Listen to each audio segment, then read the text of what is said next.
Good afternoon, everyone. I'm San Francisco Mayor London Breed, and I want to thank you all for being here today with a number of our city department heads who are responsible for responding to emergencies, specifically as it relates to the severe weather that we just experienced over the holiday weekend.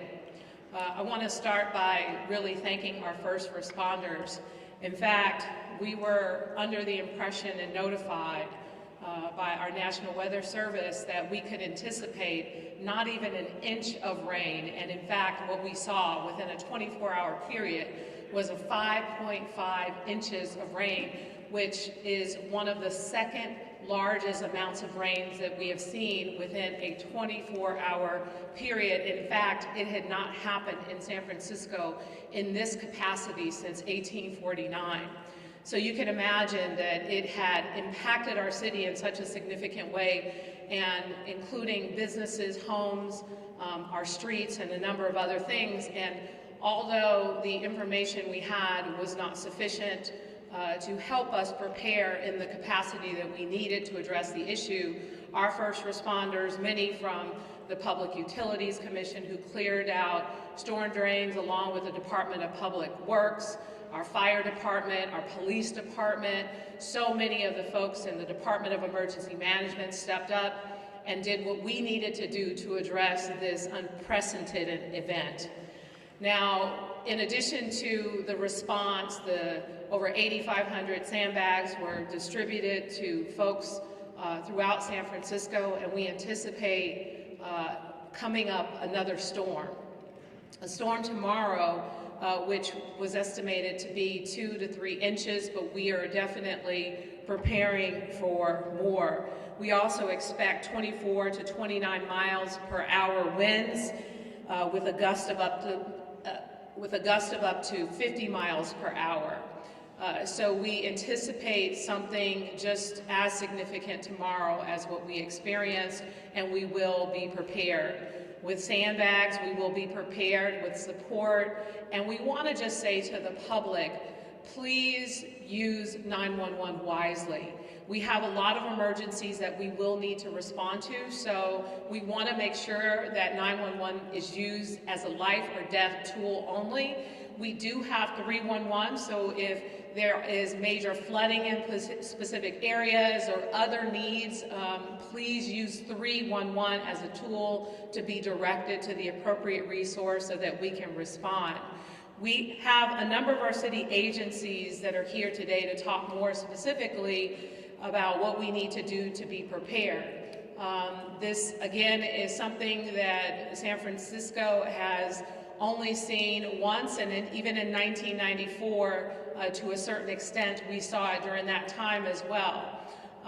We saw it all over the Bay Area, not just in San Francisco, and our hope is that while we are still recovering, cleaning out storm drains, and working really hard to get our city back on track, the time is not going to be sufficient between now and the next storm to completely recover, and so we are asking the public to just limit a number of things, limit unnecessary travel, make sure that if you need sandbags, we have Carla Short from DPW who will be providing information as to where you can go to get additional sandbags. Stay focused on using 911 for emergencies only and use 311 as an alternative.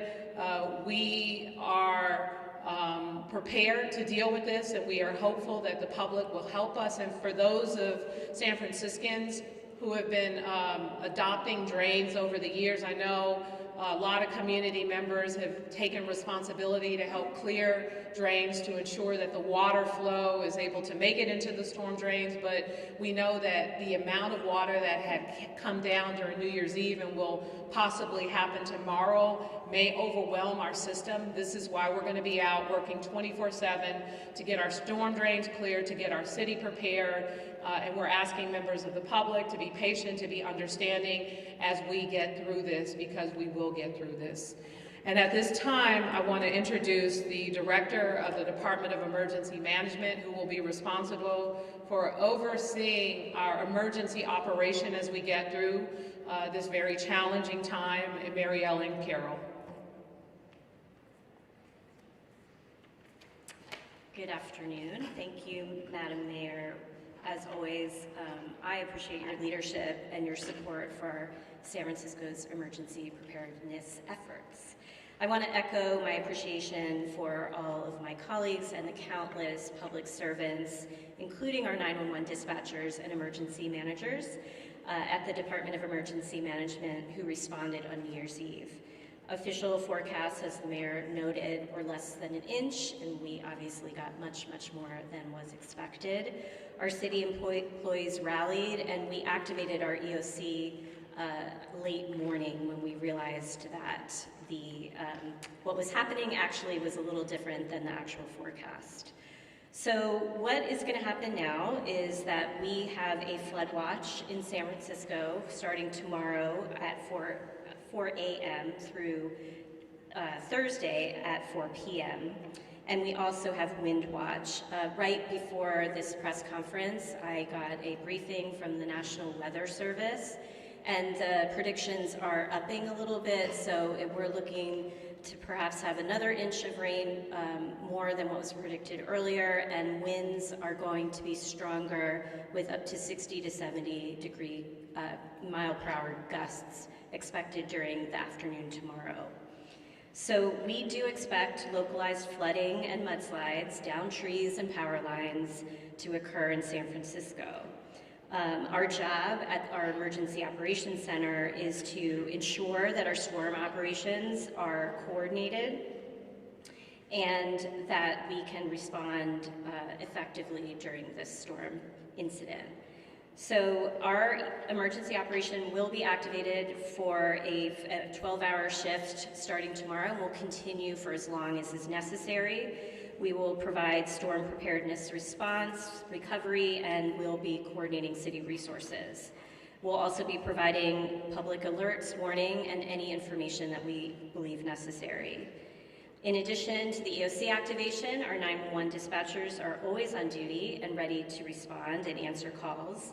But this becomes a lot harder when everyone calls in to 911 for non-life-threatening issues. And this did happen for a period of time on New Year's Eve, so we're really asking the public to only use 911 for those life safety emergencies. We have 311, and we would like the public to use 311. You can report storm effects and events on the app. You can do it online at sf311.org, or you can call in directly at 311. And we do understand that flooding in a home can be a really scary situation, but unless someone is in danger and there's a life safety issue, we would like that kind of flooding to please be reported to 311. On New Year's Eve, our 311 customer reps responded and dispatched more than 800 calls for storm-related issues, and they're ready to do it again for this next incoming storm. So I want to echo the mayor, we urge people to avoid traveling on the roads during the heaviest rains, which really will be all day, most of the day tomorrow and into the evening on tomorrow night. If you have to be out, please avoid flooded areas, and of course, please avoid any power lines that may be down. 6 inches of rain can take down a pedestrian, and just a foot of moving water can disable or sweep a vehicle away. And finally, we urge everyone to be prepared. High winds are gonna knock down trees, and that may cause power to go out. Please make sure that you have extra supplies that you may need, like a flashlight and extra batteries. Storm preparedness and safety information with details about Sandbag distribution and all of our emergency alerts can be found on sf72.org, and you can sign up for alerts simply by texting your zip code to 888-777. As we've been preparing, and all of my city colleagues have been over the last 48 hours, it reminds me that these are the same people and some of the same issues that we would have if we had an earthquake. So while we wish this wasn't happening, please remember that all of this preparedness is important, not only for a storm, but it could be for an earthquake also. So please take the steps you need to prepare and look out for one another. At this time, I'd like to introduce my partner in public safety, who is your Fire Chief, Janine Nicholson. Thank you. Thank you, Director Carroll, and thank you, Mayor Breed, for your leadership. My name is Janine Nicholson, and I am your San Francisco Fire Chief. And here before you today, you have quite a few leaders of city departments. And you have before you what we call a city family. And as the city family, our departments are here to help the citizens of this city weather whatever storm it is. However, I can't stress it enough. Call 911 for life-threatening emergencies only. We still have to run all of our critical 911 calls, whether it's a cardiac arrest, or a car accident, or a fire. And if you add all of these flooding issues that we had earlier this week, it can really overtax the system. So again, if you have a little bit of flooding in your home, call 311. If someone is having a heart attack, if someone is being swept away by water, call 911. The San Francisco Fire Department received almost 800 calls for service in a 24-hour period during this last storm. That's about twice of what we normally receive. And fortunately, the San Francisco Fire Department is prepared for a disaster. It's what we do, but we could really use the public's help. Please stay home.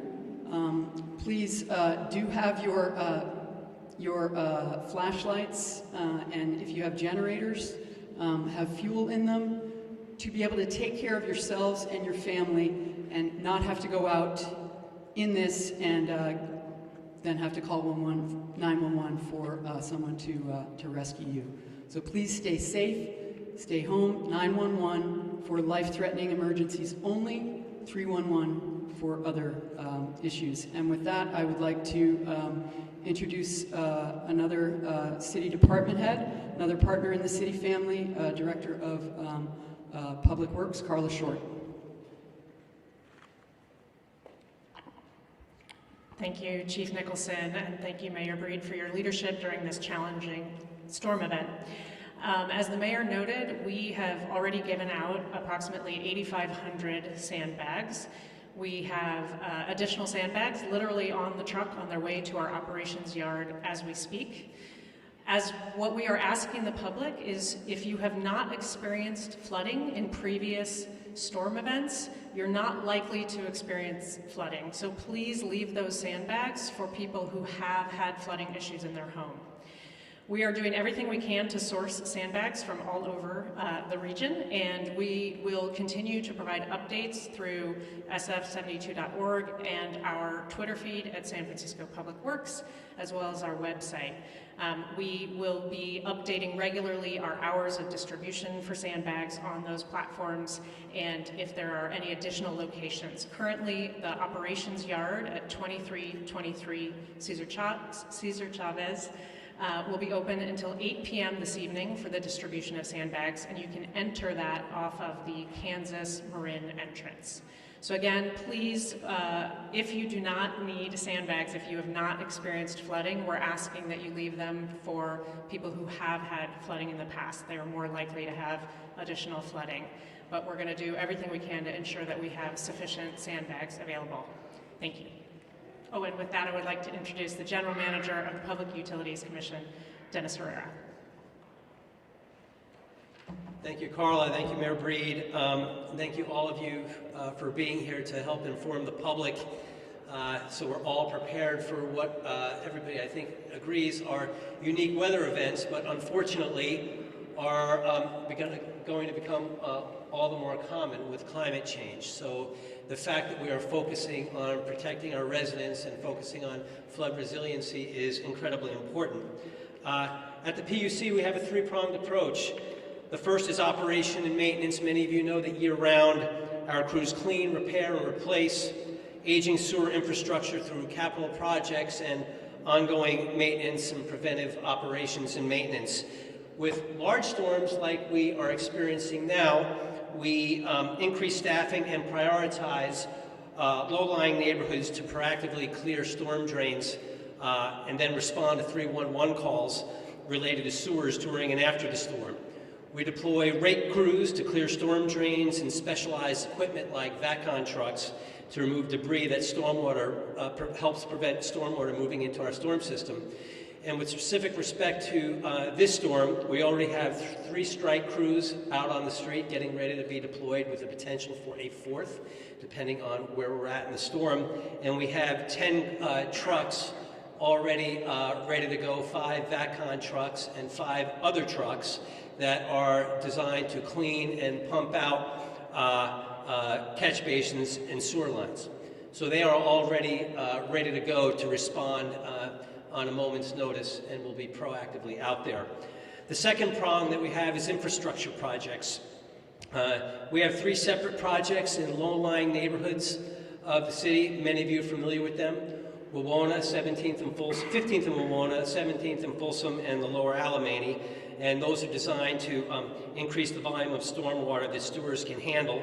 And collectively, these 3 projects reflect a $600 million investment from the PUC in trying to get some more flood resiliency. The 15th and Wawona project is already under construction, and I would say that the 17th and Folsom, some of you are familiar with right outside the Right Spot Bar and the others, that's a sort of a low-lying area. We have already made the decision to deploy flood barriers in that area, even though on our last storm that wasn't as intense as we had seen previously, but in an abundance of caution, we're already deploying at 17th and Folsom and standing up our flood response unit throughout the PUC to make sure that we are coordinating our efforts.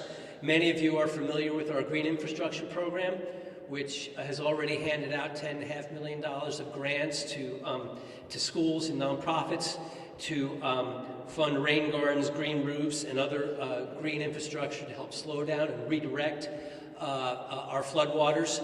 And we're hopeful that more long-term those grants will be accelerating so that we can make an even bigger impact. The third approach is on citywide policy. We work with all of our client departments to foster development projects that prioritize green infrastructure. And in the 12th year anniversary of our city stormwater management ordinance, we already have 400 projects throughout the city that are incorporating green infrastructure and stormwater resiliency in development and redevelopment of new projects. And hopefully that is something that will continue to benefit San Francisco more generally. Now, while all this work is great, we all know that we can't do this on our own. We can't do it. These storms are more intense. We depend on our community partnerships. We have 25,000 storm drains in this city. We're lucky that we have 2,500 volunteers in the city who become our partners to help clear those storm drains.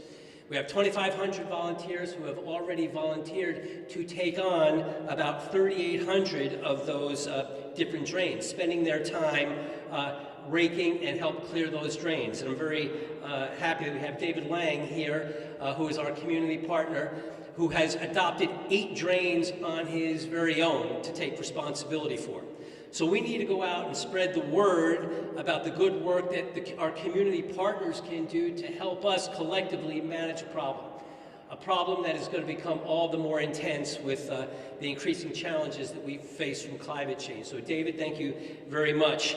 And for those of you that are sort of wondering what else you can do, you've heard preventive things that you can do as a resident, and encourage you to go out and get flood insurance. It's available for renters, for your belongings, and building owners yourselves.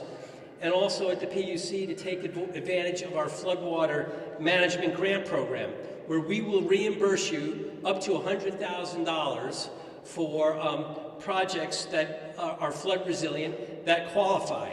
If you're installing backwater valves, flood barriers on doorsteps or your driveways, water resistant seals, sump pumps, please take advantage of our floodwater management grant program. We want to be your partner, and we will sort of reward you for taking a step to help us along. So you can find information on our website in multiple languaguages about our flood insurance and the floodwater grant program and more by visiting sfpuc.org/rainreadysf.com. So that's what we have both in the immediate short term and more long term about how we can partner together to make sure that we're all doing our part to be as flood resilient as possible. And I want to thank my city partners here and Mayor Breed for her leadership to making sure that we're as coordinated as possible to protect the residents of the city and county of San Francisco. Thanks very much. Thank you, Director Herrera. We also have joining us our City Administrator, Carmen Chu.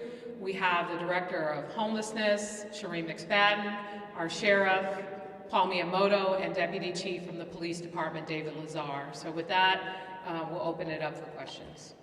Right over there. Thank you. Can I ask you about the local transit agencies and whether you expect buses and rail to be running on schedule? Well, we do expect some delays with our public transportation system in light of the heavy rains, but it appears as though the last storm, it wasn't as impacted as what we would have anticipated in light of such significant rains. Our hope is to continue to make sure that our trains and our buses are running on time as much as possible, but there will be delays. Next question. Dennis, I have a question for Dennis Herrera. You mentioned that Would you point to? You mentioned Right that over this here, a question for Dennis Ferrara. Yeah, I have a question for Dennis Herrera. You mentioned that this is going to be more and more common with climate change. What if this is the new normal? And what if, in fact, what we have on your map is a 100-year flood starts to happen every year? You mentioned some programs. Is the city's long-term infrastructure planning up for that? And what do we need to do if this is something that we start to see every single winter and the 100-year flood map becomes the every year?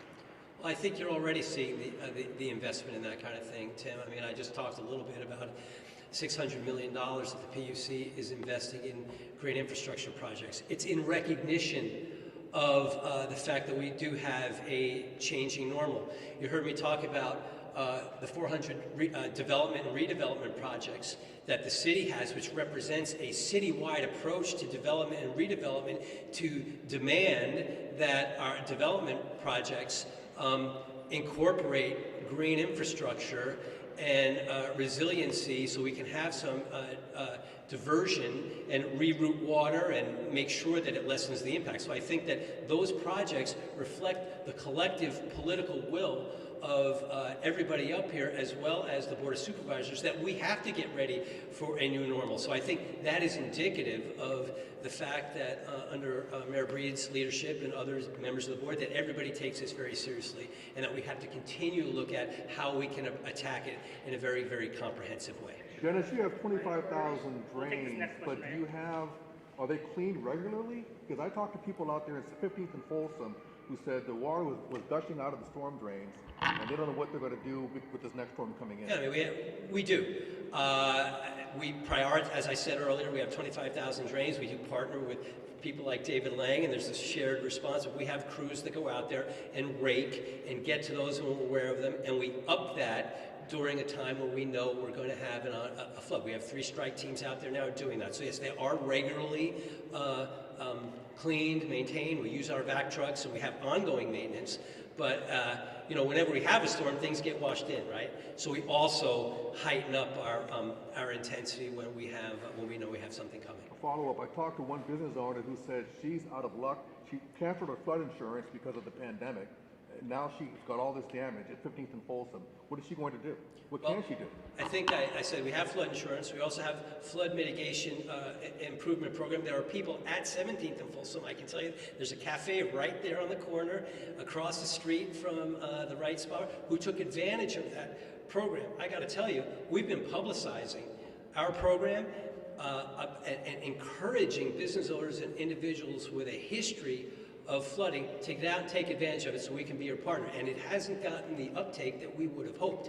So we want to get the word out there. So hopefully your inquiry and your message will help people get out there, because we're there to be a partner with you, and we're hopeful that folks will take advantage of that program. We'll take the next question. So we'll go to Tricia. Yeah, Mr. Herrera, for those 3 major infrastructure projects that you mentioned around Folsom, Yeah. Those are obviously years out from completion, and in the meantime, until those are done, I mean, what can residents and business owners in those areas do and rely on aside from, flood barriers and sandbags? Well, I will tell you that if you look at it in this last storm, we didn't really have, Wawona didn't really have any problems. Lower Alamany, we really didn't have much problems, and I think that is because of the preventive maintenance that we're doing. 17th and Folsom, we know we historically have an issue, so we really didn't have a huge problem the other day, but we are deploying the flood barriers now. So when we hear about things, it's a combination of ongoing maintenance, but also when we become aware, we try and be as proactive and preventative as we can. And I think in the main, we've been very, very successful. And we were pretty successful the other day, even though that was a storm that exceeded everybody's prediction, and we're going to be ready tomorrow as well. And are you expecting any other neighborhoods to be particularly problematic tomorrow? I can't say. I mean, I can tell you that Marina Boulevard was impacted the other day. That was because I think where how the rain came in. I don't know if it's going to depend on the intensity and the location of where water comes, particularly, but we're going to be as ready as best we can to respond to residents' issues. Next question. Go ahead.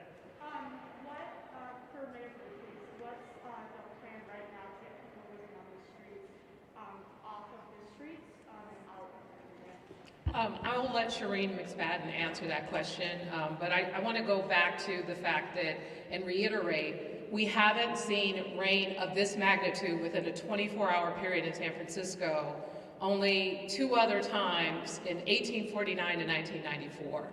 And in addition to doing all the work and cleaning out the drains, this water is coming down fast.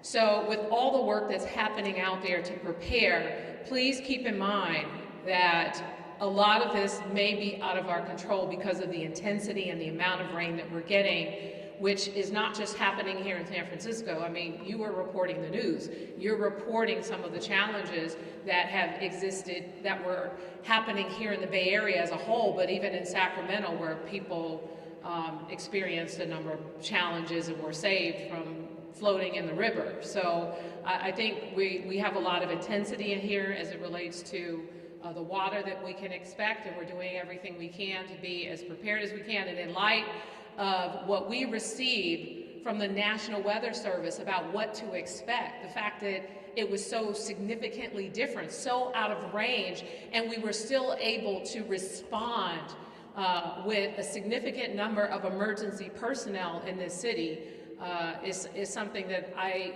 must say I'm very proud of and grateful to the people who work for the city who showed up during a holiday weekend to go above and beyond and to address a situation that was not brought to our attention in a timely manner.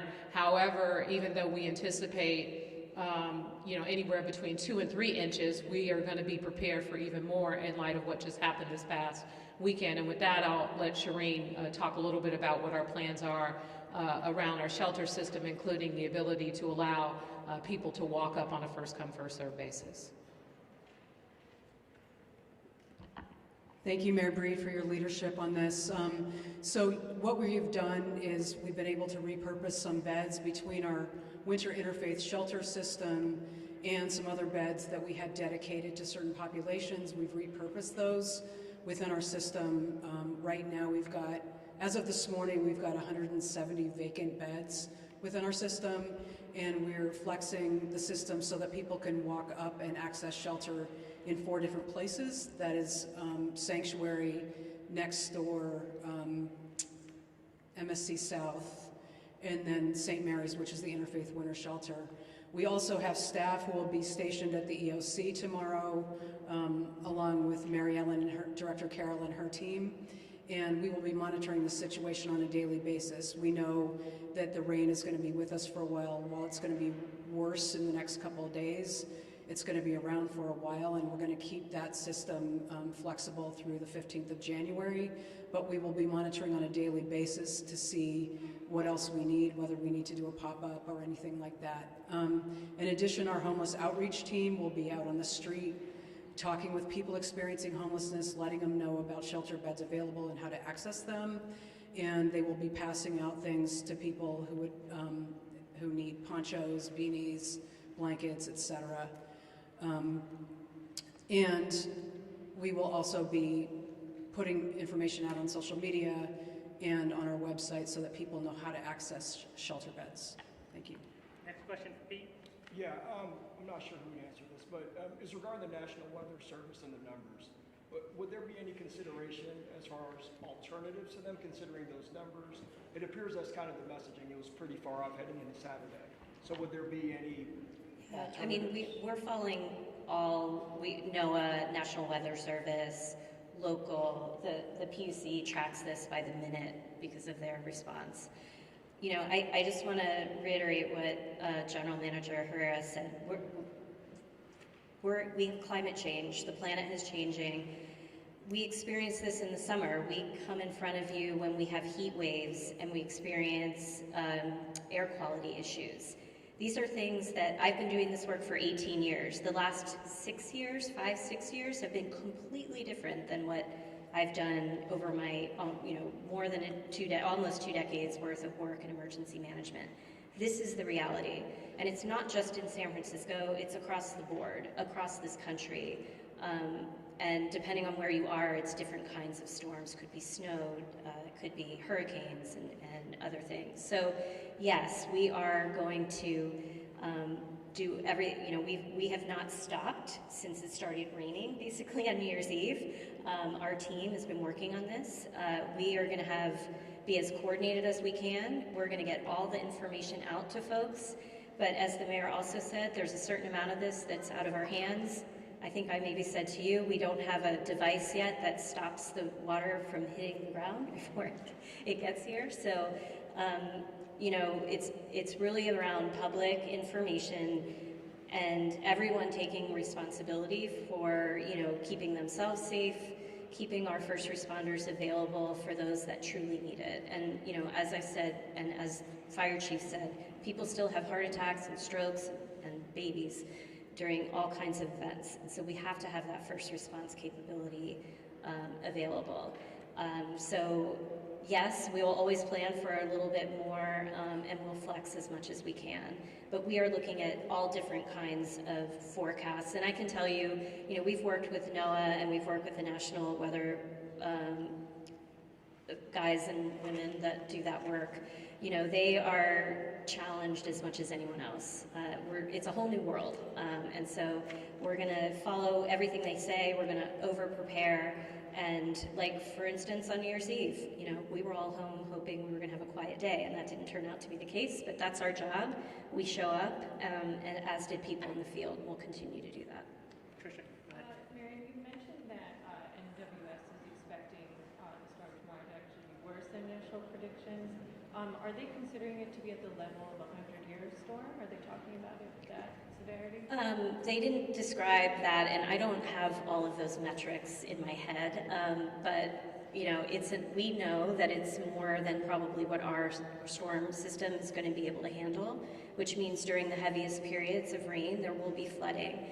I think the other concern, what I'm very concerned about, is the high winds. So we have a saturated ground, and we have trees that become much more vulnerable to the wind in that case. So we will see, I'm sure, we'll see trees down and branches down, which then leads to power outages. So it's all these compounding impacts of the storm that we're getting ready for. And what happened over the weekend? Was that a 100-year storm? Did NWS consider it that? I don't know what it was ultimately categorized as, and also, they don't know immediately. They take some time, even the PUC, to calculate the actual rainfall, then to determine what category it was. So I'm sorry, I don't know that information. Leanne? Yeah, so I had a question. I know that the school district is a different body, but have you been in contact with them at all to say, maybe suggest that maybe kids shouldn't go to school, or maybe, what's your take on that? We have been in touch with the school district, and Administrator Chu and I have been in touch with the superintendent. SFUSD plans on keeping kids in class. Really, as I think we all know from COVID, keeping kids in school is a priority for everyone. Of course, SFUSD will be monitoring the situation and they'll make their own decisions, but as of now, they're keeping kids in school and we support that decision. Any other questions? Right over here. Yeah, I don't see PG&E here. Are you confident, is the city confident that PG&E is prepared to deal with all of these problems as they happen? Have we been in touch with them? Oh yeah, we've been in touch. Yes, we are in touch. They were just on our incident management team call. They are doing their best. As you know, we have some outages today. We had outages over the weekend.